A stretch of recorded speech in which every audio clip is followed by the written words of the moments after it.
Tous et bienvenue. Moi, c'est Josué Boulois. Bienvenue dans votre émission Espace Dialogue, là où la réflexion et la connaissance se rencontrent. Nous voulons vous remercier, premièrement, de votre attention à donner dans nos prochaines, plutôt dans nos prévieux épisodes. Et je crois que à chaque fois que nous venons dans le petit écran, il y a toujours quelque chose que vous apprenez. Et l'Espace Dialogue, c'est une plateforme où nous vous invitons aussi, si vous avez des commentaires à faire, des questions à poser, des suggestions, vous êtes la bienvenue. Je profite pour dire aussi un grand merci à tous nos amis internautes, tous nos téléspectateurs. Là, je pense à M. Cyril, l'honorable à Paris. Je pense à M. Bob qui est aux États-Unis. Il a vraiment écrit, il a commenté à l'émission interview précédente qu'on a eue avec le professeur. Il a dit courage, courage, courage. Professeur qu'il ait les coups de chapeau. Alors, il a voulu même payer le billet pour quitter les États-Unis pour venir s'asseoir ensemble avec M. Kilele à cause de ses arguments, à cause de ses raisonnements, à cause de ses instructions du message qu'il est tenté de donner. Alors aujourd'hui encore, nous avons quelques sujets que nous aimerons partager avec vous. Comme vous savez, le souci est que la RDC rentre à l'état démocratique, n'est-ce pas? Pour cela, nous avons besoin des enseignants, des politiciens qui apportent des informations sûres et révolutionnaire, s'il faut le dire. Alors sans plus tarder, je vais recevoir mon invité. Je suis toujours content lorsque, comme je vous ai dit, à chaque fois que je tape la porte, je frappe. Il est toujours disposé, anytime, anywhere. Nous sommes en Afrique du Sud, à Johannesburg, spécialement dans ce quartier ici, Pacton, et dans ce beau cadre de Sani Park Hotel, qui nous reçoit aujourd'hui avec le président national congolais, son Excellence, M. Kilele. Bienvenue, M. Kilele. Merci beaucoup, merci. Sur ce plateau. Merci. Merci encore pour votre temps. Nous sommes toujours honorés de votre disponibilité, quoique vous êtes trop pris avec certaines occupations, mais vous nous donnez toujours votre quelques 31 heures du temps pour parler à la population congolaise qui se trouve à la diaspora ici, qui est à la République démocratique du Congo. Mais ce qu'il est, avant que nous puissions entrer dans le vif du sujet de ce soir ou de ce matin, tout dépend de l'heure que les téléspectateurs suivent. Il y a un commentaire qu'un de nos téléspectateurs venant de Paris, M. Massoudi, c'est un honorable, il dit à M. Kilele, il est très flatté de ses raisonnements. Comment il fait? Où est-ce qu'il puise tous ces éléments-là, ces raisonnements, ces analyses, hein? Tout n'est l'habitude dans nous. Donc, il est toujours à chaque fois que vous postez une interview dans le website congodialogue.com, je suis toujours là pour vous suivre. Est-ce que vous pouvez répondre à M. Massoudi qui nous suit? Massoudi, bonsoir. Bonjour ou bon après-midi. Ça dépend, comme on le dit commodément, de l'heure à laquelle vous nous suivez. Bon, je suis un chercheur, autodidacte indépendant. Je lis beaucoup, et j'observe beaucoup et j'analyse beaucoup. Je ne peux pas vous dire qu'il y a des gens qui viennent me souffler à l'oreille ou des dieux qui viennent me parler. J'observe, j'ai suivi une certaine formation et au-delà de ça, je suis passionné de la politique et passionné de notre pays. Voilà tout ce que je peux vous dire. Ce n'est pas sorcier comme on le dit. Voilà, ce n'est pas sorcier. Donc je crois que vous avez reçu votre réponse, M. Massoudi. Il y a aussi M. Cyril qui est à Paris, qui nous suit aussi, vraiment de près. À chaque fois que nous postons une émission dans notre website, ils nous suivent. Et c'est lui d'ailleurs qui me renvoie ça dans les WhatsApp pour me dire c'est excellent. Et il souhaite que prochainement, que nous puissions avoir des live interviews with Sky. Ça va coûter de la... Je lui ai dit bon, on va s'arranger si ça sera possible. Or else, vous faites l'email de vos questions, vos préoccupations. Je vais imprimer cela. Et à chaque fois que nous aurons une prochaine émission, je vais amener les questions chez M. Kilele. M. Kilele, on s'étend petit à petit vers le mois de décembre, n'est-ce pas? On s'est dit qu'il y aura des élections aussi, il n'y en aura pas. Nous ne voulons pas y revenir, point de besoin. Il y a eu la CENCO, il y a les rassemblements, il y a eu même le gouvernement aussi en place. Je crois que ce sont ces trois entités qui actuellement, je peux dire, qui dirigent le pays, la RDC. D'un côté, lorsque la population parle, la CENCO vient, calmez-vous. Les rassemblements disent nous sommes un parti opposant. Les gouvernements disent non, nous devons respecter la Constitution. Dis-nous un peu, pourquoi ce conflit entre ces trois entités? Bon. Merci pour la question. De un, il n'y a pas de conflit entre ou parmi ces trois entités. Donc, la Cinco, le groupement de bandits clergés, des évêques, le soi-disant rassemblement, un héritage d'Étienne Tshisekedi, et les gouvernements d'occupation qui est au Congo. Il n'y a pas de conflit, c'est une seule personne. Ce sont des complices. Ce sont des conspirateurs contre le peuple congolais. Vous connaissez la conférence de l'île de Gorée au Sénégal. Nous n'allons pas y rentrer tellement. Vous connaissez la convocation de la conférence à Genval, ce qu'on appelle Genval, et ailleurs. Et puis Tshisekedi, feu Tshisekedi, est sorti ragaillardi dans cette histoire où il aurait écrit une lettre selon laquelle il aurait nommé quelqu'un qui serait Premier ministre. Il y a eu l'accord de la Saint-Sylvestre de décembre de l'année passée, de connivence avec les évêques du Congo. Pour ne pas me répéter, dans l'interview précédente, nous avons dit que les évêques n'ont jamais été mandatés par aucune commission, ni le Parlement, qui n'est pas le nôtre d'ailleurs, parce que c'est un Parlement d'occupation, ni le Sénat, ni par un référendum populaire. Les évêques, les églises, la religion à travers le monde s'est emparée du chapeau moral pour apprendre la morale à tout le monde et se représenter comme étant des saints qui connaissent tout et qui causent avec Dieu. Ils se disent même représentants de Dieu parce que quand vous lisez sur la calotte du chapeau du pape, c'est écrit là-bas représentant des fils de Dieu. Quand vous lisez sur la calotte du pape. Bon, voilà déjà un symbole du détournement du destin du monde. Quand les gens se disent qu'ils causent avec Dieu et que Dieu leur donne le pouvoir de pouvoir conduire une population, nous d'abord la population qu'ils appellent des moutons. Parce que Jésus-Christ, on leur présente toujours en dessin prenant un agneau. Et il est berger. L'agneau représente la population. Et nous connaissons que parmi tous les animaux, les moutons, c'est le plus sot de tous les animaux. Les moutons. Jésus-Christ ne pouvait pas être représenté avec un lion, moins encore avec un serpent, parce qu'ils savent que les lions, les serpents, les léopards, ce sont des animaux dangereux. Alors, on représente les êtres humains avec l'agneau parce qu'ils nous disent que nous sommes des imbéciles. C'est la même chose avec la Cinco au Congo. Ils n'ont jamais été mandatés. Ce sont ces gens qui sont des sapeurs-pompiers, comme on l'a dit la fois passée. Chaque fois quand la population veut se soulever, ils viennent pulvériser de l'eau afin que le feu puisse s'éteindre. Vous avez vu, les conflits, c'est quoi? Tshisekedi aurait nommé quelqu'un. Je présume que c'était mon frère, l'ingénieur là, comment il s'appelle encore, le secrétaire, celui qui était le secrétaire général avant Kabound.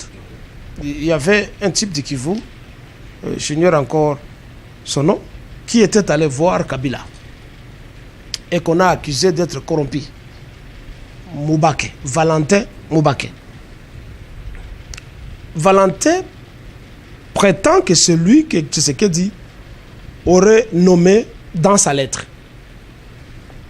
que lui serait Premier ministre. Du coup, on a vu son fils, qu'on ne connaissait pas, apparaître. Lui réclame être l'héritier du legs de son père.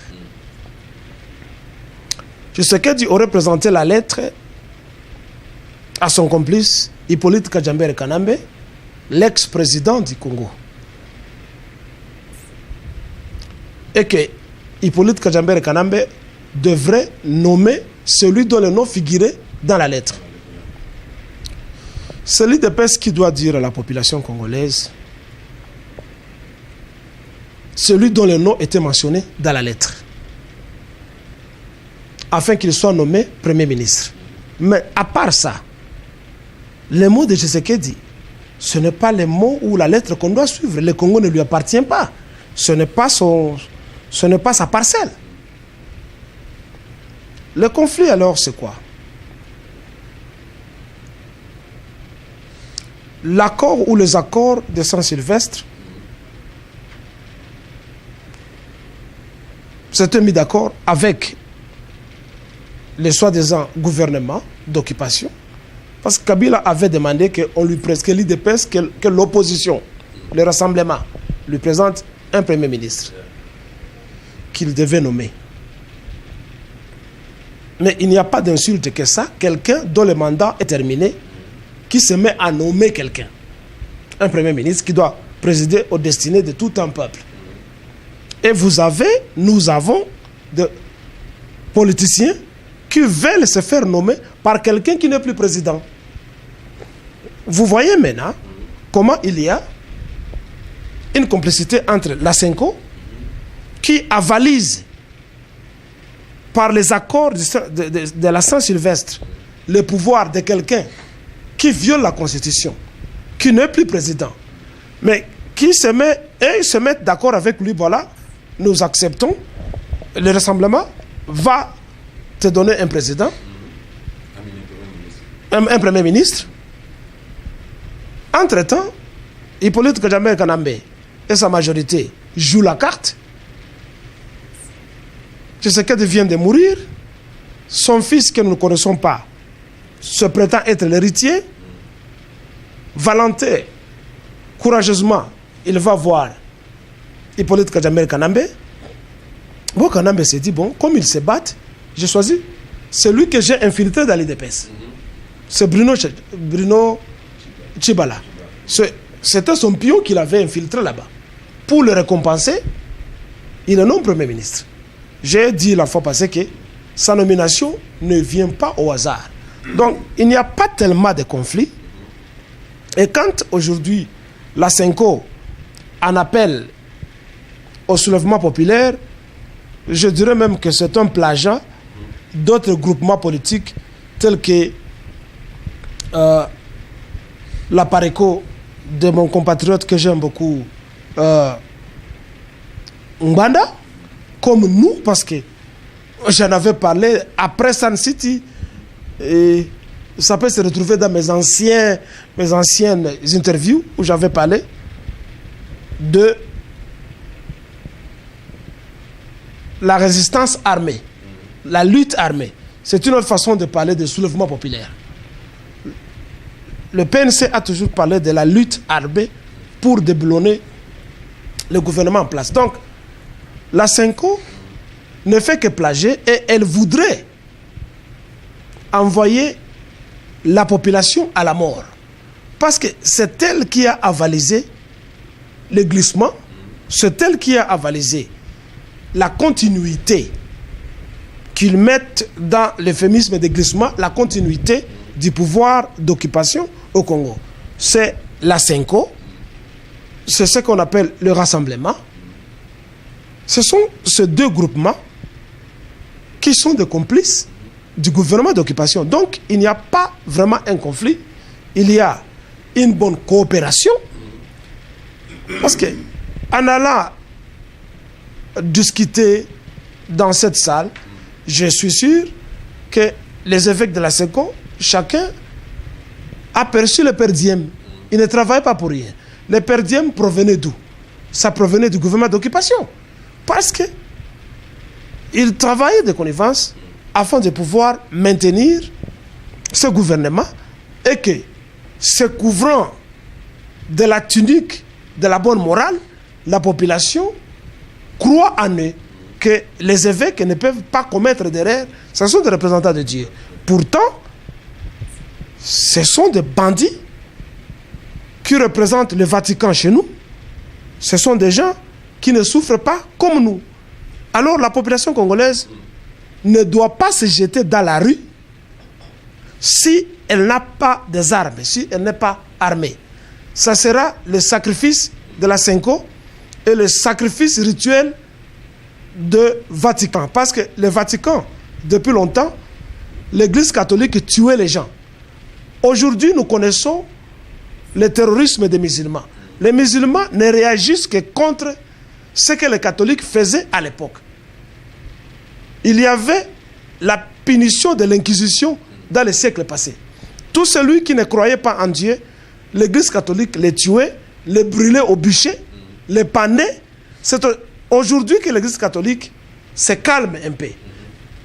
Alors, les musulmans ont pris la relève pour être plus ouverts et plus méchants en égorgeant les gens en direct à la télévision. C'est ce que les catholiques faisaient. Donc, et les catholiques qui incarnent le christianisme, et le judaïsme, et l'islam, toutes ces religions, ce sont des religions qui sont dirigées par des terroristes, des bandits et des tueurs de gens. Alors, les Congolais ne doivent pas croire aux négociations menées par la Senko. C'est nous-mêmes qui devrons tout faire. J'évite les termes de nous prendre en charge. Nous devons nous-mêmes lutter contre et la Senko, déboulonner les pouvoirs en place, effacer l'élite politicienne corrompue.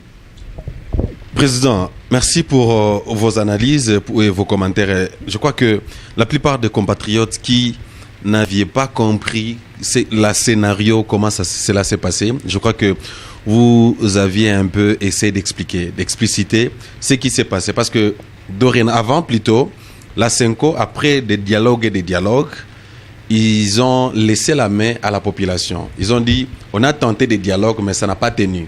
Je me rappelle avec des images, on a suivi au niveau de la média internationale que la Senko s'est dit, Toko Cannabis sollicité, Tomoni Toko Kako résoudre les situations à Congo. Et curieusement, la Senko aujourd'hui vient encore pour dire non. Elle lance une interpellation à la population congolaise que non, vous devriez maintenant respecter l'article 64. Comment expliquer cela en tant que parent, en tant que médiateur? Tu dis, c'est prendre en charge. C'est une contradiction, c'est une traîtrise de notre pays, de la part de ceux-là qui se disent l'incarnation de la morale. Et ça revient à ce que j'ai dit. Ils n'ont jamais été mandatés pour négocier à la crise. Nous n'avons pas la crise démocratique au Congo. Nous n'avons pas la crise des élections au Congo. Nous avons la crise d'occupation. Le pays est occupé. Et la Senko connaît ça. Et le Vatican connaît ça. Et l'Amérique, la Belgique, la France, l'Angleterre, tous les pays qui pillent le pays, qui pillent notre pays et qui ont positionné Hippolyte Kajambere Kanambe au sommet de l'État, ils connaissent très bien que ce n'est pas une question de démocratie, ce n'est pas une question d'élection. Nous n'avons pas besoin d'élection au Congo. Nous n'avons pas besoin de l'occupation au Congo. Lors de la Deuxième Guerre mondiale,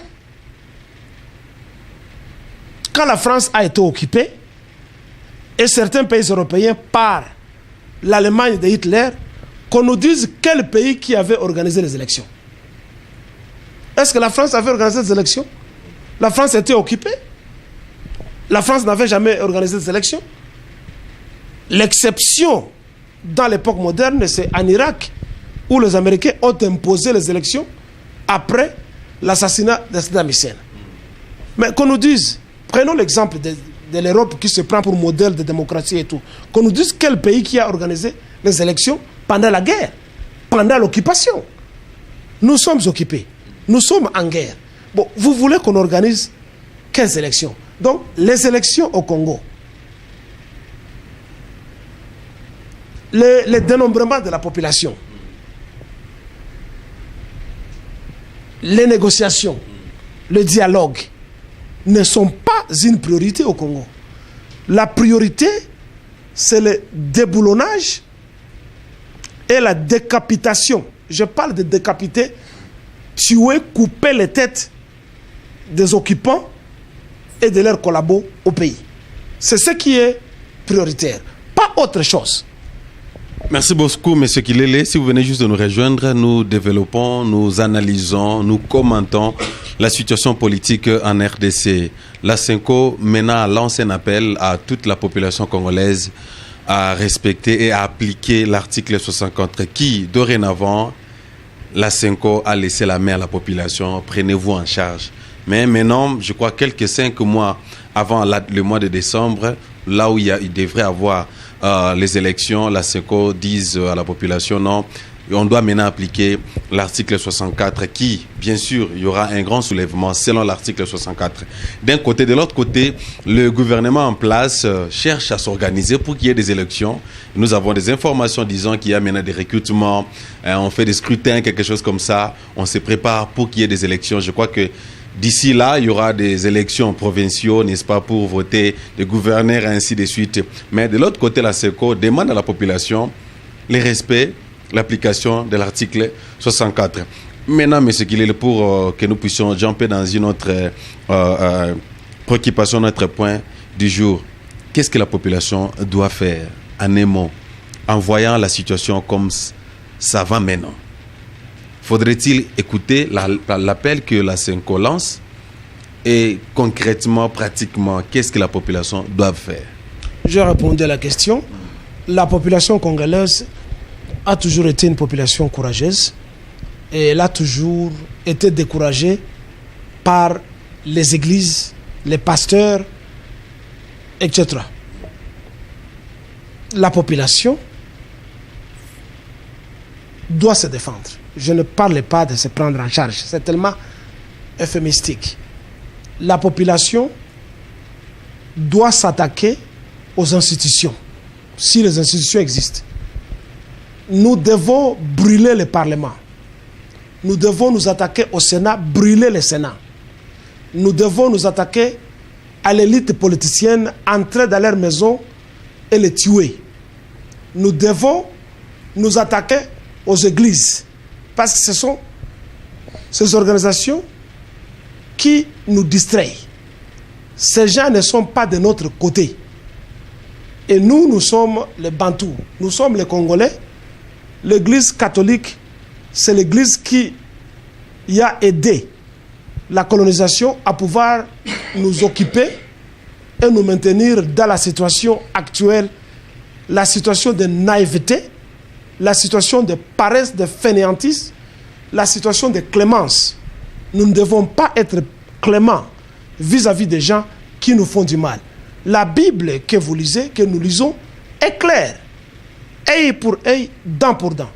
Nous devons appliquer la loi d'Italio. Si la Bible à laquelle vous croyez reconnaît la légitime défense, parce que œil pour œil, dent pour dent, c'est une expression de légitime défense. Et donc, c'est reconnu par le Dieu que vous priez, par Jésus-Christ que vous honorez et que vous priez. C'est reconnu dans la Bible. On n'a pas à attendre l'appel de la CENCO. Les gens de la CENCO, ce sont des corrompus. Ce sont des gens qui touchent l'argent. Ce sont des gens qui ont des salaires. Ce sont des gens qui ont des femmes. Ce sont des gens qui ont des enfants. Ce sont des gens qui sont irresponsables, qui engrossent les femmes et qui ne s'occupent pas des femmes qu'ils ont engrossées. L'exemple, c'est ce qui est dans la Bible. Le Saint-Esprit vient la nuit, il rampe, il va rencontrer Marie dans son lit avec son mari. Qu'on dit qu'il était vieux, Joseph. Peut-être ils veulent dire que le pénis de Jésus ne marchait pas, de Joseph ne marchait pas. Alors, le Saint-Esprit est venu, il a rampé et il est allé violer la femme de quelqu'un. Et on vous dit, il était envoyé, c'est l'Esprit de Dieu qui était venu engrosser Marie. Comment l'Esprit de Dieu est venu engrosser la femme de quelqu'un? Comment ça? Il est venu engrosser la femme de quelqu'un qui dort avec son mari dans le lit. Et après avoir engrossé Marie, le Saint-Esprit a disparu. Il ne s'est jamais occupé d'élever l'enfant Jésus. Marie s'est battue elle-même avec son vieillard de mari, soi-disant Joseph, pour élever l'enfant qui deviendra la superstar aujourd'hui que vous honorez. C'est le même comportement avec les évêques. Ils engrossent les femmes, ils violent les femmes. Et après cela, ils ne viennent pas dire à la population que c'est moi qui suis le mari de cette femme. Alors comment voulez-vous croire aux gens qui sont hypocrites et irresponsables? Des gens qui sont des violeurs de femmes à travers le monde. Il n'y a pas que moi seul qui le dit, c'est dans les journaux, c'est documenté. Et il y a aujourd'hui des enfants à travers le monde qui cherchent leur père, leur mère, qui sont sortis du Vatican. Alors comment pouvez-vous avoir confiance à une bande de violeurs de femmes, de violeurs de nos mamans, de violeurs de nos sœurs et de nos enfants? Ils créent des femmes légionnaires, femmes ceci et cela, alors que ce sont leurs propres femmes. Ils désignent une sorte d'accoutrement, alors que ce sont des femmes qui ont les sentiments comme tout le monde. Dans cette interview, nous vous montrons une fête d'une sœur en Christ qui fêtait ses 30 ou 35 ans, mais c'est une femme comme toute autre. Donc, la population congolaise doit se révolter, prendre des armes, attaquer les Rwandais, attaquer l'élite politique, attaquer le Parlement, brûler le Parlement, brûler le Sénat, s'attaquer aux ministres, brûler la Senko, les églises, et on verra ce qui va arriver. Voilà, ça c'est l'argument qui engage M. Kilele. Il est contre l'appel que la Senko a lancé à la population congolaise. Cet appel est tardif. Ils attendaient quoi depuis tout ce temps? Ils ne sont pas différents de Tshisekedi. Étienne Tshisekedi qui avait l'habitude de dire aux gens, il faut manifester pacifiquement. Comment vous allez manifester pacifiquement devant quelqu'un qui vous violente? Comment? Et comment vous allez quelqu'un qui vous gifle et vous donnez l'autre gifle et vous dites donc, grâce à Dieu. Mais c'est quoi ça? Ça ne peut pas passer. Voilà, merci beaucoup. Si vous voulez nous rejoindre, participer à cette discussion avec le président national, président national congolais, M. Kilele, vous êtes la bienvenue. Nos numéros sont là dans vos petits écrans. SMS, appelez. Si vous avez aussi des arguments contraires à ce qu'il vient de soulever, vous êtes aussi la bienvenue. Si vous voulez encore soutenir ce qu'il a dit avec vos SMS, abonnez-vous dans notre YouTube Congo Dialogue et allez dans notre Facebook page Josué Boloa. Monsieur Kilele, je crois que c'est révolutionnant et c'est décevant, s'il faut le dire. Quelqu'un qui jouait la médiation, il s'est abandonné, il a abandonné même sa responsabilité. Quelques mois après, je ne sais pas sous quelle pression la Senko a reçu, quelle piqûre qu'ils ont reçue pour que... Continuez. Voilà, quelle piqûre qu'ils ont reçue pour aujourd'hui maintenant respecter la loi, plutôt l'article 64. Merci beaucoup, M. Kilele. Grand merci aussi à vous pour votre attention. Nous continuons, M. Kilele. Il y a un autre sujet que j'ai amené, un autre point que j'ai voulu vous appeler dans notre plateau ce soir ou cet après-midi, tout dépend de l'heure que nos amis internautes nous suivent, l'après le président Kabila, l'après Kabila. Tu vois, comment sera la gestion? Je sais qu'il est encore en vie, je sais qu'il est toujours là, il est encore là, et nous ne savons pas encore le sort de la RDC après 2017, après 2018, mais en tant que chercheur, en tant qu'analyste politique, en tant que président d'un parti national congolais, qu'est-ce que la population, les Congolais peuvent s'attendre après M. Joseph Kabila? Merci. J'espère que le caméraman jouera dans cette vidéo la chanson de notre feu compatriote, le grand musicien classique, Luambo Lokangaloa Diopene, Franco. La chanson intitulée Candidat Nabiso Mobutu. Pour ceux qui n'aiment pas Mobutu, on peut effacer le nom de Mobutu et qu'on remplace le nom de Mobutu par Congolais ou Bana Congo. Une ou deux phrases ou deux mots, mais en fait toute la chanson c'est un chef-d'œuvre. Oublions que c'était une propagande démagogique de Mobutu, mais prenons l'objet d'art comme il est, comme l'homme l'a chanté. Quelque part, il dit ceci. Comité central, Bokeba Nabandoki, Etumba Nabandoki, Esilite. C'est profond. Oubliez, comité central dit, peuple congolais, Bokeba Nabandoki, Etumba Nabandoki, Esilite. Etumba Nabandoki, Esili Nanote. Pe Ekosilate. L'après Kabila, pour que Etumba Nabandoki Esila. Voici ce que votre compatriote Kilele, voici ce que le Parti national congolais propose. Vous savez, nous avons souffert de la dictature de Mobutu. C'est ce que nous disons à 99%.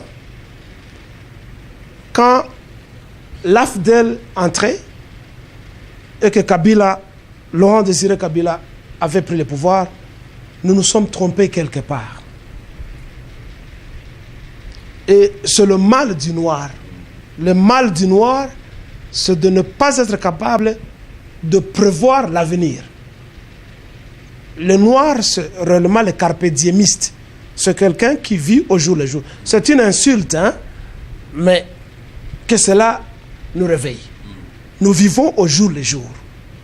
Pendant que les Blancs, soi-disant les Blancs, les Occidentaux et les autres, ont des instituts, des institutions de recherche où les gens passent le temps en train de raisonner sur les futurs, sur l'avenir.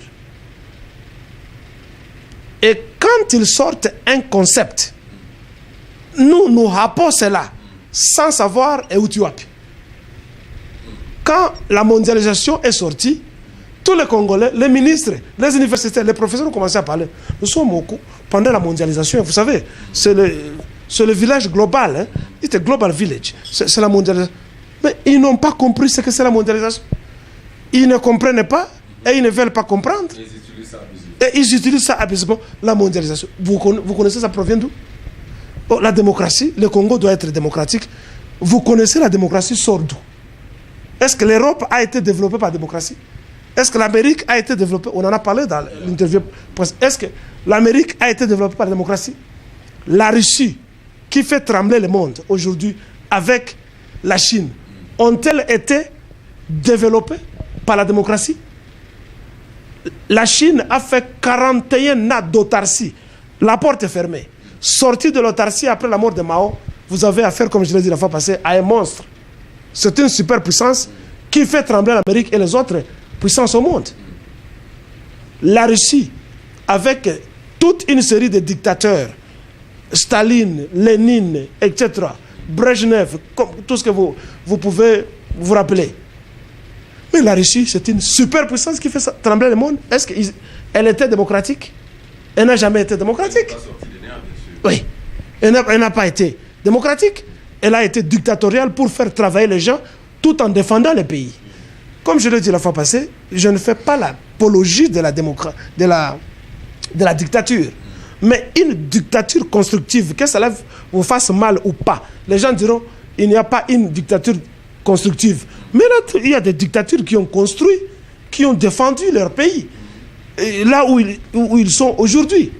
Je disais donc, nous avons été naïfs, nous n'avons pas été capables de prévoir l'après Mobutu. Et puis nous avons été naïfs, nous avons été aveugles.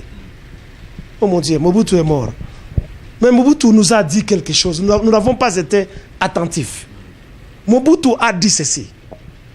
Et Étienne Tshisekedi et la marmaille des Itépéciens et des soi-disant opposants qui étaient contre Mobutu s'étaient mis à critiquer et insulter Mobutu. Mobutu avait dit ceci: après moi, c'est le déluge. Mais très chers compatriotes, pouvez-vous contredire ce que Mobutu avait dit? Pouvez-vous prouver le contraire? Mobutu a dit: après moi, c'est l'inondation. Est-ce que tu as l'inondation? Mais Mobutu nous avait averti qu'après moi, c'est l'inondation. C'est plus que l'inondation. Il y a Noé, il y a Bible. Il y a Bible, c'est que sont 40 jours et 40 nuits. Il y a 20 ans, c'est quoi? Bon, c'est quoi? Mobutu est dictateur. Mais il nous a prévu qu'après moi, c'est le déluge. Mais c'est le déluge. Vous nous parlez de la démocratie.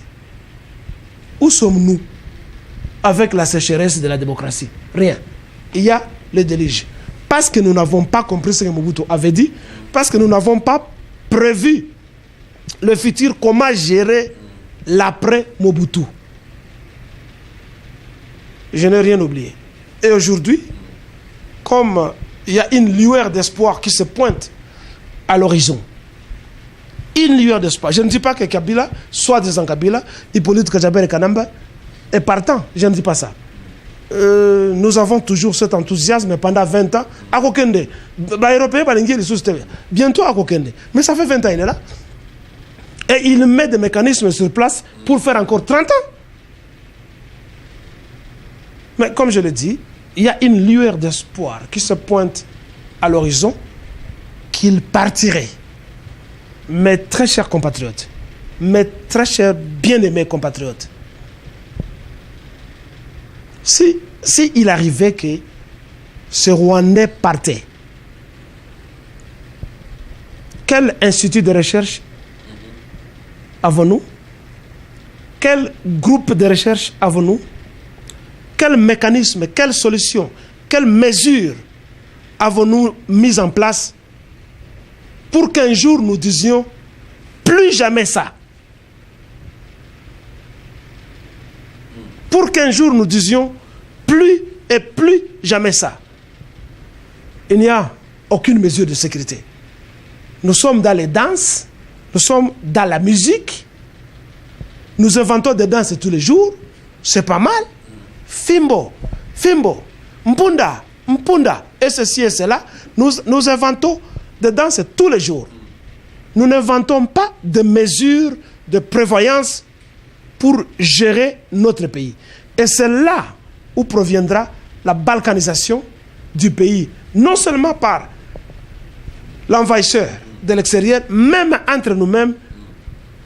J'en avais déjà parlé une fois, où les gens en auront marre de cette élite musicienne, politicailleuse, nichée à Kinshasa, qui ne voit pas ce qui se passe, la souffrance des gens dans les milieux ruraux, dans les provinces, et qui croient que le Congo n'est détenu que par eux et seulement par eux.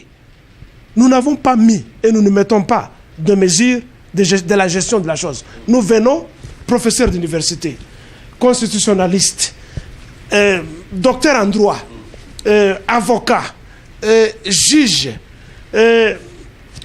ingénieurs. Moi, j'ai étudié à Bruxelles, j'ai étudié à l'Université libre de... moi, je viens de la Sorbonne. Hein. Vous savez, moi, je suis général de Saint-Cyr. On n'a pas besoin de vos diplômes. On a besoin de la gestion de la chose publique. Et quand nous allons à l'école, ce n'est pas seulement, comme je l'ai dit plusieurs fois, nous emparer des diplômes, on revient des universités bardées de diplômes, alors qu'on est immoral, alors qu'on est voleur, alors qu'on est menteur, alors qu'on est malhonnête, alors qu'on ne peut pas créer le bonheur collectif, alors qu'on n'est pas solidaire, alors qu'on ne peut pas partager avec les autres, alors qu'on ne peut pas se sacrifier comme Lumumba, comme Tchebeya, comme Arma Tungulu. On ne peut pas se sacrifier comme les militaires congolais qui sont tués au jour le jour. On ne peut pas se sacrifier. Alors, le Parti national congolais amène les solutions suivantes.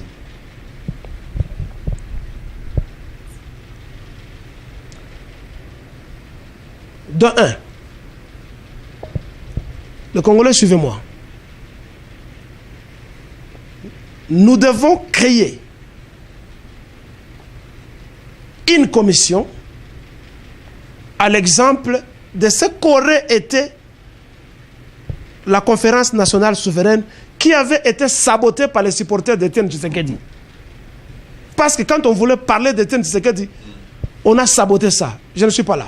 Je voulais donc parler d'une commission qui doit gérer le pays. Quand vous allez parler de la transition sans Kabila, ça c'est rien pour moi ça. Nous avons besoin d'un groupe de gens nationalistes. De un, on doit interdire à tout le monde qui a travaillé avec ce gouvernement d'occupation, avec Mobutu, pas tous, hein, mais tous ceux-là qui ont trahi le peuple congolais. Parce que parmi ceux qui ont travaillé avec Mobutu, il y avait des gens normaux. Mais tous ceux-là qui ont travaillé avec le gouvernement d'occupation, une interdiction formelle de ne plus exercer la profession de politicien au pays. Vous me suivez? Quelqu'un qui a été parlementaire, sénateur, ministre, PDG, fini avec eux. Et nous devons répertorier et leurs noms doivent être mis en gazette de la nation. Donc on doit gazetter leurs noms. Ça doit être publié dans les gazettes, ça signifie le journal officiel de la République. On doit publier leurs noms. S'ils veulent travailler en tant que businessmen, pas de problème. Ou businesswomen, pas de problème. Mais être encore travailleur de l'État, pas question. Mesure numéro 1. Numéro 2. Tous ceux-là qui ont pillé le pays, qui ont trahi le pays, tels que Mende Omalanga, tous ces premiers ministres qui étaient là avec le gouvernement d'occupation, tous ceux-là qui ont volé l'argent, nous leur demandons de venir réinvestir cet argent au pays. Mesure de clémence, ils doivent créer des emplois pour le peuple congolais s'ils veulent rentrer au pays et mourir au pays. Et accepter qu'il y ait des auditeurs de l'État, comme comptables je vais dire, afin de pouvoir faire l'audit de la façon dont ils gèrent leur société. Au cas où ils ne veulent pas rentrer au pays et ramener tout l'argent qu'ils ont volé, ils doivent être bannis au pays et on doit leur enlever la citoyenneté congolaise. C'est dur, je sais, mais on doit le faire parce que ce sont des criminels. 3. Tout pays où ils auront pris l'exil, qui les loge, qui les accueille avec tout cet argent qu'ils ont volé ou la traîtrise contre les pays, nous devons interrompre, pour utiliser un terme vulgaire, couper les relations diplomatiques avec ces pays. Tout en leur demandant, nous avons besoin d'extrader cette personne pour venir devant la justice. Ce n'est pas pour être tué. La personne doit être jugée et elle doit avoir droit aux avocats pour le défendre, mais il doit rentrer au pays pour être jugé pour le crime commis contre le pays et la traîtrise. Et si ce pays ne veut pas extrader cette personne, nous devons couper les relations diplomatiques, économiques, etc. avec ces pays. 4. Il y a eu trop de contrats léonais signés depuis l'époque de Mobutu jusqu'à aujourd'hui, où les ministres qui sont nommés, ils sont là pendant 3 mois, ils touchent 10%, 15%, 35%. Après 3 mois, 5 mois ou 1 an, Balongoli Bango, mais pas cette signature qui a été là-bas. Ils continuent toujours à toucher l'argent au détriment de la nation, au détriment de la population. Nous devons créer une commission d'études et de révision de tous les contrats signés. et que cela aille au bénéfice du pays, la République démocratique du Congo. Tout ce ministre ou n'importe qui PDG qui aura signé des contrats léonais au travers lesquels ils ont bénéficié doivent être jugés, arrêtés et rembourser l'argent s'il y a possibilité de pouvoir récupérer cet argent encore. Ils doivent subir des peines d'emprisonnement allant de 15 à 20 à 30 ans. Ils doivent subir la servitude pénale dans des prisons. 5. C'est un exemple que je donne sur l'Europe. Mes très chers compatriotes, l'Europe a été sous la botte d'Adolf Hitler. Malgré tout ce qu'on dit contre Hitler, les nazis ont développé l'Allemagne pendant ces années là-bas. Je ne veux pas y entrer, ce n'est pas le sujet du jour. Malheureusement, le régime d'occupation et d'exception chez nous n'a rien développé. Ce sont des voleurs, des mendiants, des gens émanant des pays pauvres. La Tanzanie, le Rwanda, l'Ouganda, le Burundi, ce sont des pays pauvres. Ils n'ont rien développé chez nous. Je voulais donc parler de l'Europe. Pendant 4-5 ans, lors de la Deuxième Guerre mondiale, la France a été sous l'occupation, sous la botte d'Hitler. Donc, il y avait un dirigeant qui s'appelait le maréchal Pétain, que vous connaissez, qui était le héros de la Première Guerre mondiale en Europe. Et la France avait eu confiance en lui qu'il pouvait toujours continuer à présider aux destinées de la population française et de la France. Mais avec le temps, les gens ont remarqué que le maréchal Pétain et ses copains avaient trahi la France. Il a été vomi, ils ont été vomis par les Français après qu'ils aient découvert sa collaboration avec les occupants, les envahisseurs allemands. On les a vomis. Mais on a vu lors de la chute de l'Allemagne devant l'attaque coalisée des Alliés, quand les Allemands commençaient à rentrer chez eux, fuyant, mais les Français les ramassaient comme des crapauds, comme des crabes, et les tuaient. Traversons la frontière. En Allemagne, après la victoire des Alliés, on avait institué un tribunal dans la ville que j'ai visitée, à Nuremberg, en Allemagne. Sur place, après jugement, tous les collaborateurs d'Hitler avaient été appréhendés et exécutés.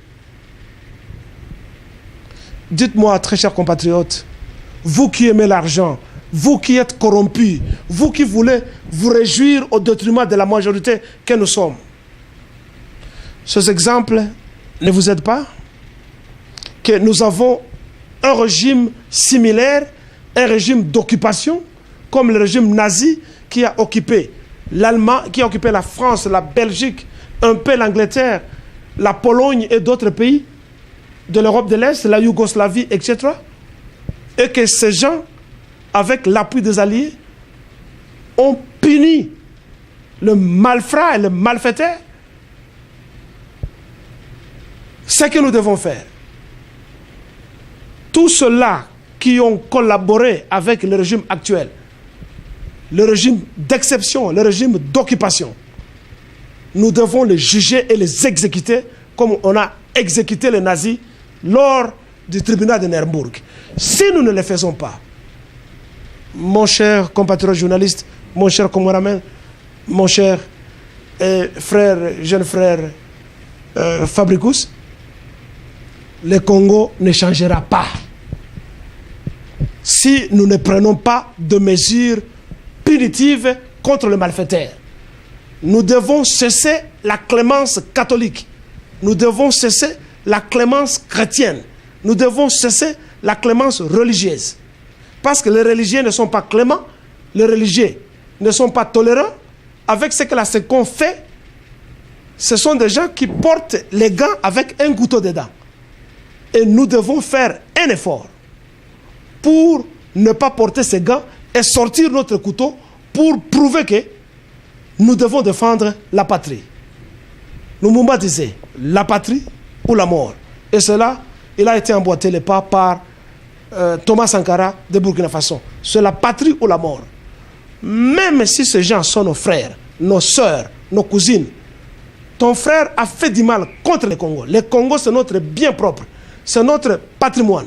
Celui qui veut tuer et qui a voulu tuer le Congo, nous devons le tuer. Et c'est le langage, et ce sont les mesures, le langage que nous devons parler et les mesures que nous devons prendre.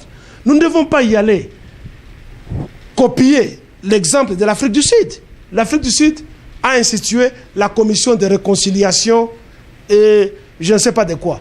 Mais c'est de la bouillabaisse. Après qu'on ait jugé les gens à la télévision, on a commencé à donner un peu de l'argent, 2 000, 3 000 $ aux victimes. Et les criminels, certains ont été mis en prison et d'autres courent encore, on a toléré. Mais c'est ce qui fait qu'aujourd'hui, l'Afrique du Sud demeure la capitale mondiale du crime. Qu'on le veuille ou pas, parce qu'il n'y a pas eu de mesures punitives. Au Congo, nous devons punir le malfaiteur. Mais dis donc, le pétrole est produit à Moanda. Qui empoche les dividendes de pétrole de Moanda depuis Mobutu? Qui empoche le pétrole de Kabinda? Qui empoche le pétrole de Kaemba depuis tout ce temps? Ce sont toujours les Congolais. Qui empoche l'argent de l'électricité payé par Congo-Brazzaville pour l'électricité du Congo, du barrage de Nzanga, du voyage de Inga? Qui empoche l'argent des barrages de la Ruzizi que payent le Burundi et le Rwanda? Qui empoche cet argent? Ce sont toujours les Congolais. Monsieur Mende Omalanga a une société des sociétés de pétrole qu'il a installées au Congo-Brazzaville et ailleurs. Pétrole Ozoko Utawapi. Comment se fait-il que nous devons commencer à tolérer des bandits comme ça qui nous gouvernent et nous continuons à les garder? Je vous ai donné quelques mesures qu'il faut mettre en place. La conférence nationale avait capoté, d'une part parce que nous n'étions pas intransigeants. Nous devons punir les gens. 6e mesure. Les soi-disant intellectuels, professeurs d'université, docteurs en droit, docteurs en ceci, qui sont des conseillers du politique Kajamber Kanambe et d'autres gens, eux qui savent que la charte d'occupation qu'ils appellent la Constitution, qui stipule très bien que ne doit être président du Congo qu'un fils ou une fille né de parents congolais, maman et papa. Ils savent ça, les professeurs d'université, les constitutionnalistes, les légalistes, les hommes de droit. Ils savent ça très bien. Mais ce sont les premiers traîtres, ces gens-là.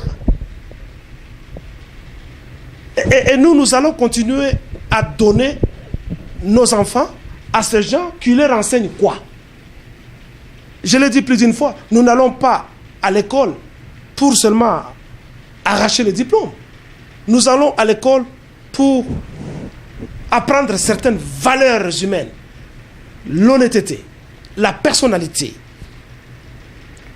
la fidélité, le patriotisme, le travail assidu, etc. Il y a beaucoup de valeurs morales que la Senko ne peut pas nous apprendre, que nos ancêtres nous apprennent avant qu'eux n'amènent leurs accoutrements de pédophilie pour coucher nos filles et violer nos femmes.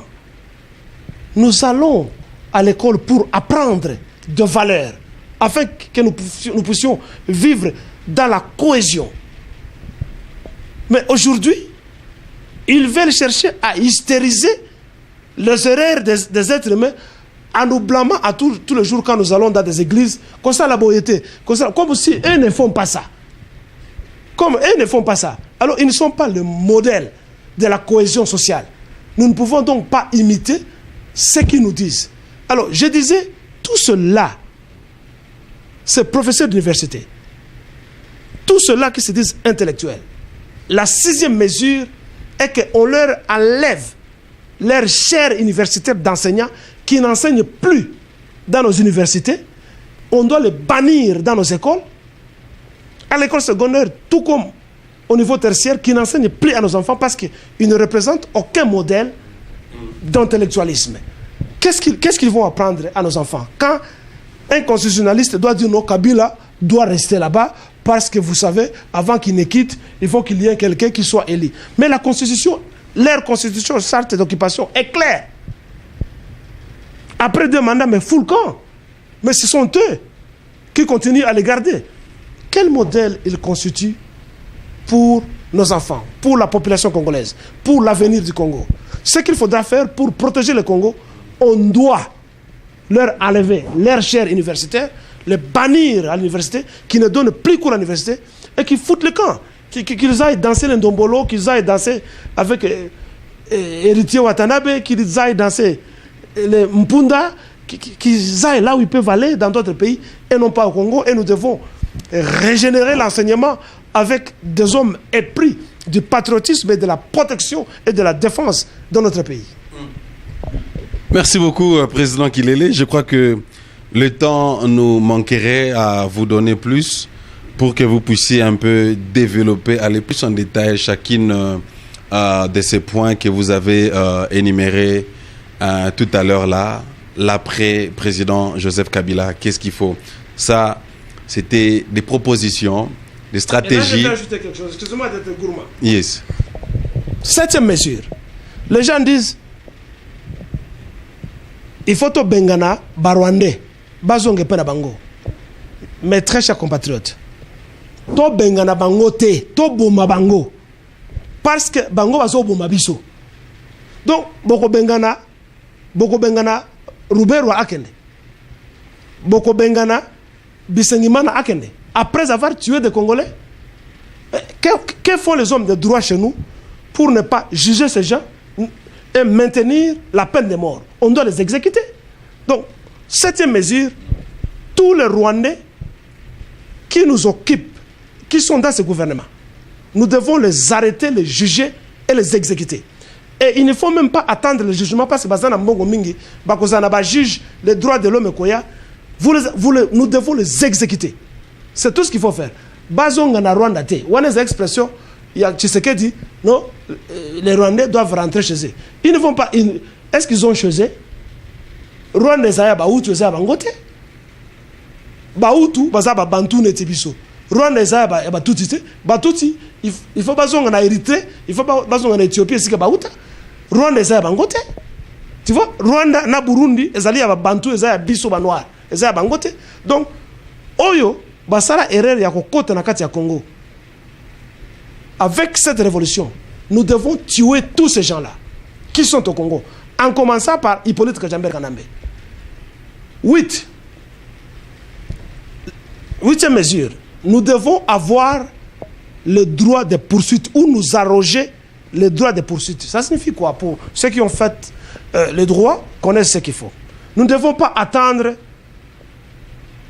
la Cour pénale internationale. Nous ne devons pas attendre la Haye pour juger ceux qui nous ont fait du mal. Oui, nous sommes signataires de l'acte juridique de Rome. Nous connaissons ça. Mais il y a des gens qui enjambent l'accord de Rome. Par exemple, l'état violent d'Israël. Après la Deuxième Guerre mondiale, les Israéliens, soi-disant les Israéliens, parce que les Juifs ne sont pas des Israéliens. Hein? C'est autre chose. Je vous avais parlé de ça la fois passée. Bon, mais supposons qu'ils sont des Israéliens. Les Israéliens se sont arrogés les droits de poursuite juridique et terroristes au monde. Les nazis qui ont réussi à quitter l'Allemagne et à fuir ailleurs, en Argentine, Chili, Afrique du Sud et partout à travers le monde, les Juifs les ont poursuivis jusqu'au jour d'aujourd'hui.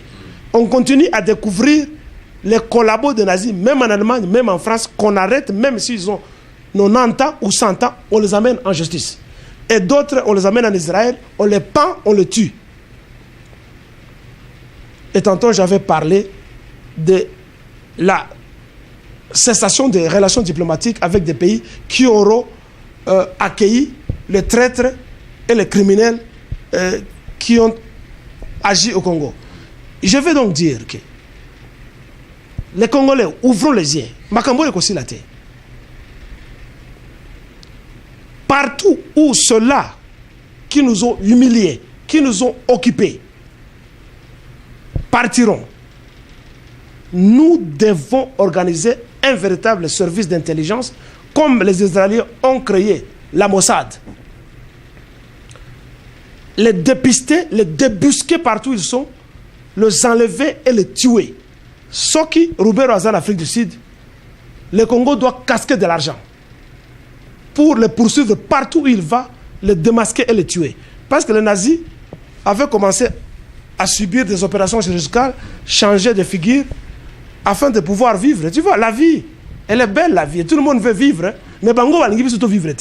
Moto a subir opération chirurgicale parce qu'il veut vivre. Mais les raisons comme la vie est belle et qu'elle vaut d'être vécue par tout le monde, pauvre ou riche. Nous devons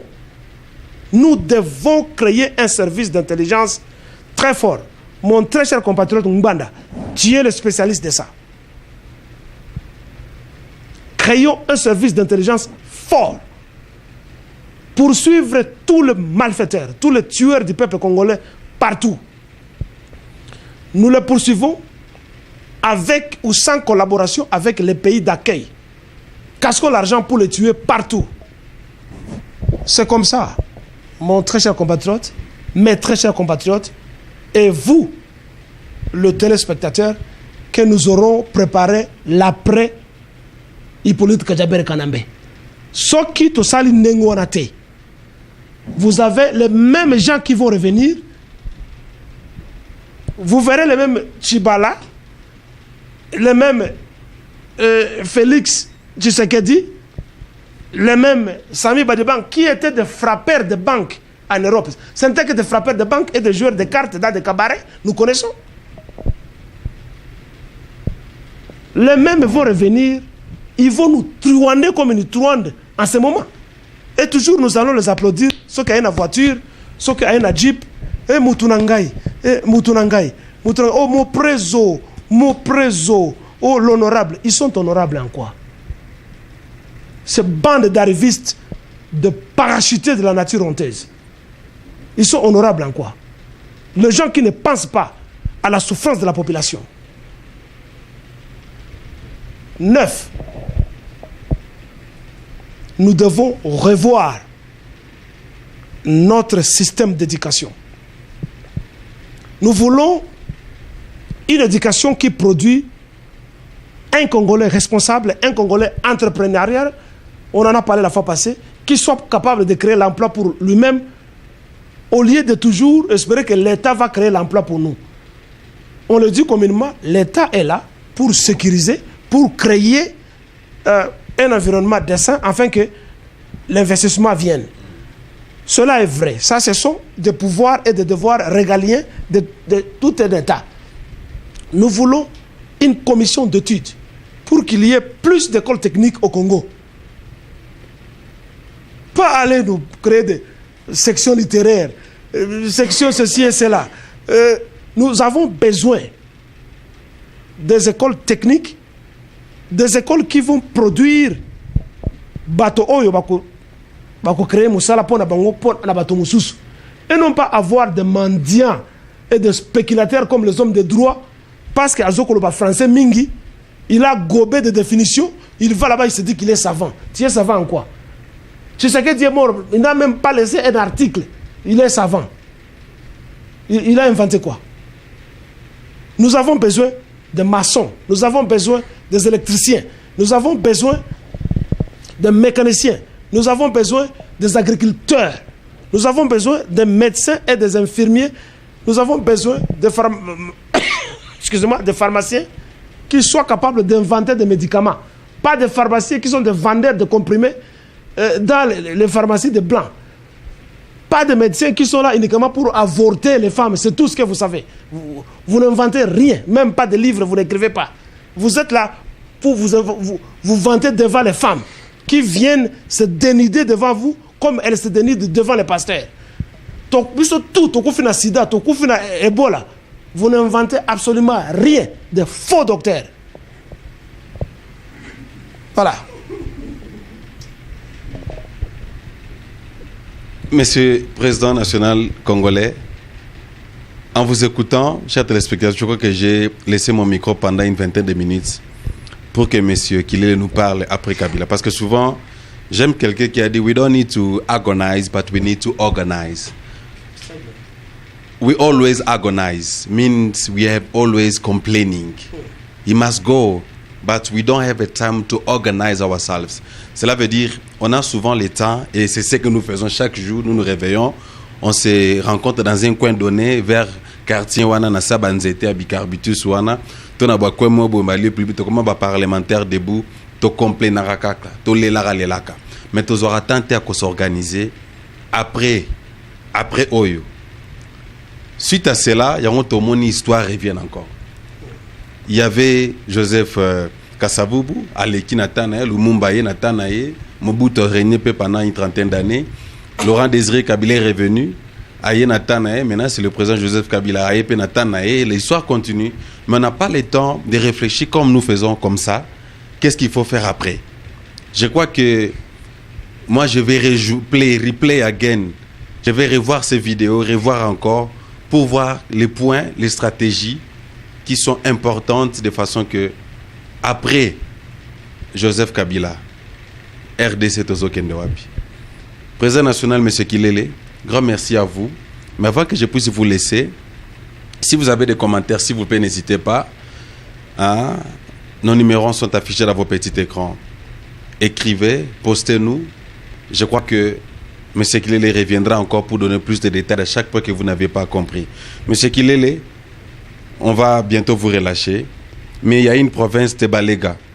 Je crois que vous aspirez à la présence, non seulement provinciale, mais la présence nationale de la RDC. Et il y a une province qu'on appelle Balega. Je crois que vous aspirez à être ça. Et nous voyons avec l'histoire, actuellement, la RDC sera bientôt divisée. Il y aura un État, donc, est-ce que vous avez une suggestion là-dessus, un commentaire là-dessus?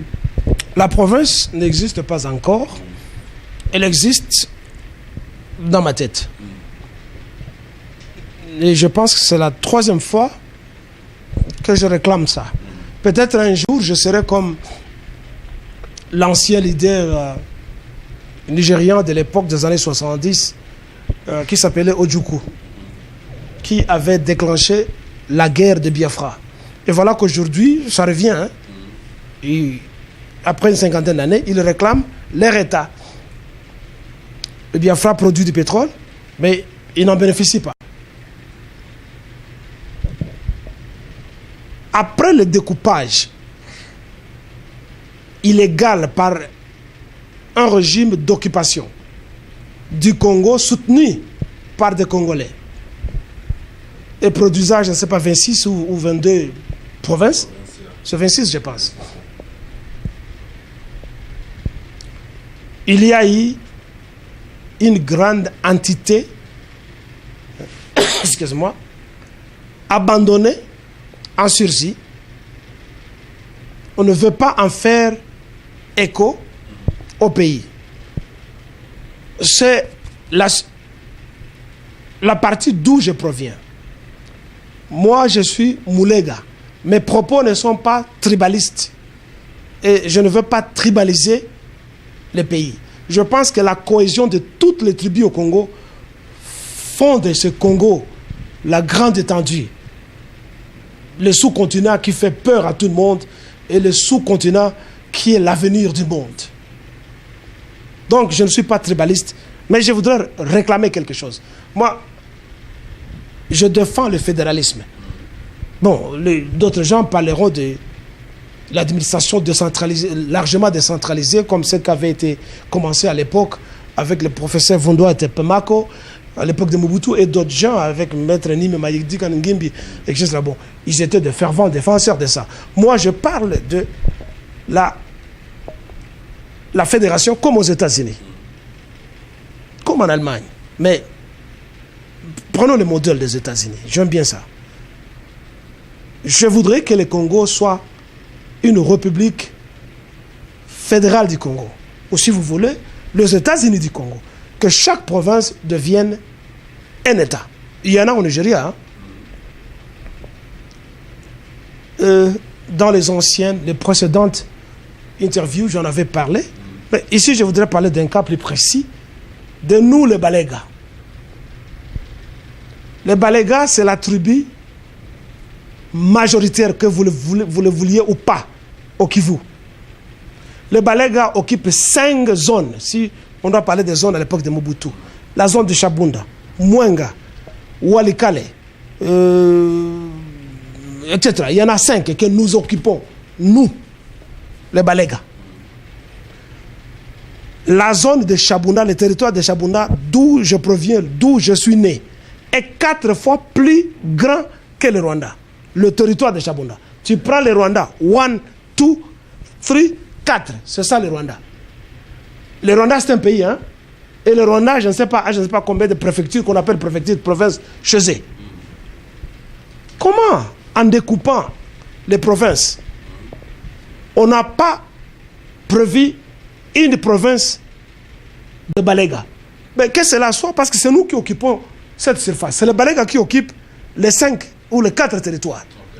Donc, que ça soit appelé la province ou l'État fédéral de l'Ouléga, c'est normal parce que c'est nous, la tribu, qui occupons ça. Mais comment est-ce qu'on n'a pas pensé à ça? La raison, c'est que les Rwandais ne visent que le sud Kivu. Comme vous connaissez, ils prennent le nord Kivu, le sud Kivu, pour s'y installer. Je demande à tous les Balégas, là où vous vous trouvez, levez-vous pour vous joindre à moi afin de réclamer la province de l'Ouléga. À part les Balégas, la province de Fizi, là où Laurent Kabila avait vécu pendant sa période de rébellion, est occupée par les Babembe. Les Babembe, ce sont les petits frères pas la légende, dans l'histoire de naissance et de tradition de peuple. Les Babembe sont les petits frères des Balégas. Nous parlons à peu près la langue similaire. Vous voyez ça? La province de Baléga pouvait s'étendre jusqu'à Fizi, qui est plus près de Burundi, au sud Kivu. Mais comment nous n'avons pas une province? Comment les Balégas n'ont pas une province? Et on va faire des petits découpages par-ci par-là et on laisse la grande tribu de guerriers Balégas. Quand vous entendez parler de Maïmaï, ce sont les Babembe, ce sont les Balégas. Et sans doute, il y a d'autres tribus, les Bafuliro, qui sont là-bas. Mais c'est nous, les guerriers. Et c'est ni Tété le Kivu, les Congo basculeraient dans le Burundi. C'est nous qui faisons échec. Bon, je ne dis pas que cela doit être un cadeau, mais nous le méritons. Nous le méritons. Donc, je demande d'une manière solennelle, et que les Balégas, partout où vous vous trouvez, que nous réclamions la création d'une province de l'Ouléga. C'est chez nous. Voilà. Voilà, merci beaucoup. Que cela ne se fasse pas pendant cette période d'occupation, parce que nous rejetons en bloc le découpage administratif de Rouberois et de Rwandais effectué pendant cette période d'occupation. S'il faut qu'on décentralise fortement le Congo, ça doit être un parlement des Congolais et non pas un parlement des occupants et des occupés, rempli aussi de métis qui n'ont aucun territoire à réclamer sur la terre parce qu'ils n'ont aucun ancêtre en Afrique. C'est comme les Rwandais, chez nous, au Kivu, où Roubero est allé installer, ce n'est pas son grand frère pour être chef coutumier. Comment tu vas être chef coutumier dans un territoire où tu n'as pas d'ancêtre? C'est comme les Métis n'ont pas d'ancêtre en Afrique. Qui sont leurs ancêtres en Afrique? Quand Katumbi veut devenir président au Congo, qui est son ancêtre au Congo? Hein? Il peut réclamer quelle portion du territoire? Où? Il peut réclamer où? Les Métis n'ont pas été créés par Dieu. Voilà. Francine Nguembe, la grande dame, nous sommes presque à la fin de notre interview avec le président national congolais. Aujourd'hui, il avait beaucoup de choses, beaucoup de bagages à vomir. Alors, juste pour résumer ce que nous avions parlé tantôt, nous avons voulu réfléchir, commenter, comme on dit en anglais, coming back of Senko. Donc la Senko est revenue encore pour demander à la population d'appliquer l'article 64 qui, après l'accord de Saint-Sylvestre, il a abandonné, la Senko a abandonné la population pour dire que Tolembi na biso toko makambo ngote bino bo prendre en charge. Mais le lot c'est quoi comme senga na ndenge makambo ezo kendele population doit appliquer donc à 5 populations soulèvement va appliquer l'article 64.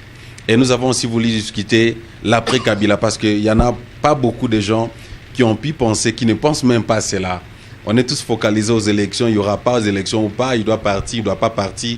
Mais on n'a pas pu penser, après Joseph Kabila, quelle sera la population congolaise, quelle sera la RDC, n'est-ce pas? Alors, monsieur, qu'il est le président national congolais, a voulu donner ses stratégies, ses propositions. Vous êtes pour ou vous êtes contre, ça c'est votre point de vue. Si vous voulez aussi mettre des commentaires là-dessus, contredire ou ajouter, nos numéros seront affichés dans vos petits écrans.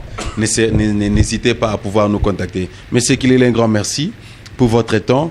Je crois que vous avez eu beaucoup de choses à parler, à s'exprimer aujourd'hui, mais ce n'a pas fini. La prochaine édition, nous aimerions encore vous inviter dans notre plateau. Bon, ce que nous disons là, nous voyons là, il y avait soulèvement des étudiants au niveau de l'UNIKID qui s'est passé aujourd'hui. Et il y a eu un désordre encore au marché central Zando, que nous appelons Zando. Le gouverneur, tu sais, pour le responsable des Zando était tué. Il y avait 4 policiers morts. Bon, on les a appelés à Miké, juste pour embrouiller. Vous avez appris cela, M. Kilele? J'ai appris. La mort d'une personne, c'est une tragédie pour tout le monde. Parce que moi, je n'adore pas Dieu. Je n'adore pas Jésus-Christ. J'adore l'être humain. Ça fait mal, hein? C'est l'être humain qui a transformé la nature. C'est l'être humain qui a inventé les téléphones cellulaires, qui a construit la voiture, qui construit les maisons. C'est l'être humain qui nous donne les médicaments. C'est l'être humain qui produit la nourriture. C'est l'être humain qui nous coud les habits. Donc, je respecte, je valorise l'être humain, surtout qu'il est vis-à-vis de moi. Alors, chaque fois qu'il y a mort d'homme, je meurs tout en étant debout. Donc, ça est là comme vous voyez ça? Hippolyte Kagame, quand il doit envoyer des gens pour aller tuer la petite sœur de sa soi-disant mère, Mama Sifa, c'est lui qui a envoyé des connivences avec son petit frère Zoé Ouazaraba Miso Bimanet m'appelle Awana.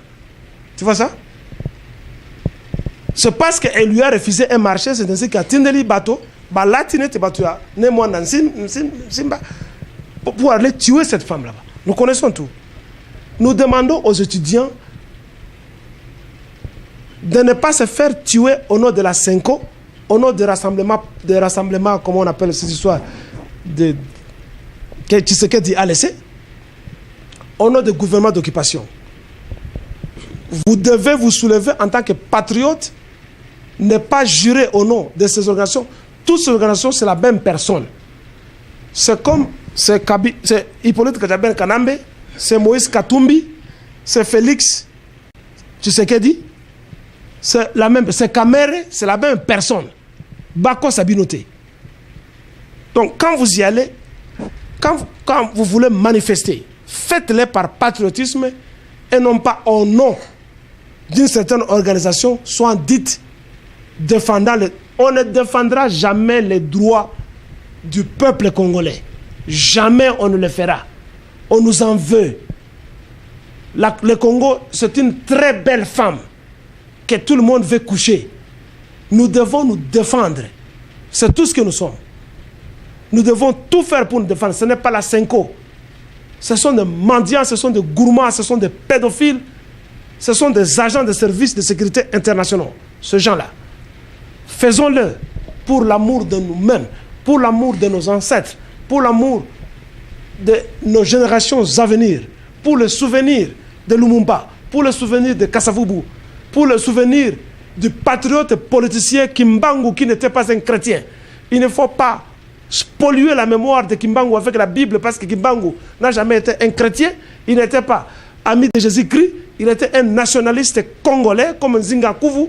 Il n'était pas chrétien pour aller créer des musées inutiles qui n'ont rien à voir avec la mémoire du cher compatriote, le plus grand et le plus vieux prisonnier au monde, dont on ne veut pas parler. On parle de Mandela alors que c'est Simon Kimbangu qui a fait plus d'années en prison, 33 ans sous la terre, sans voir le soleil. On ne veut pas en parler.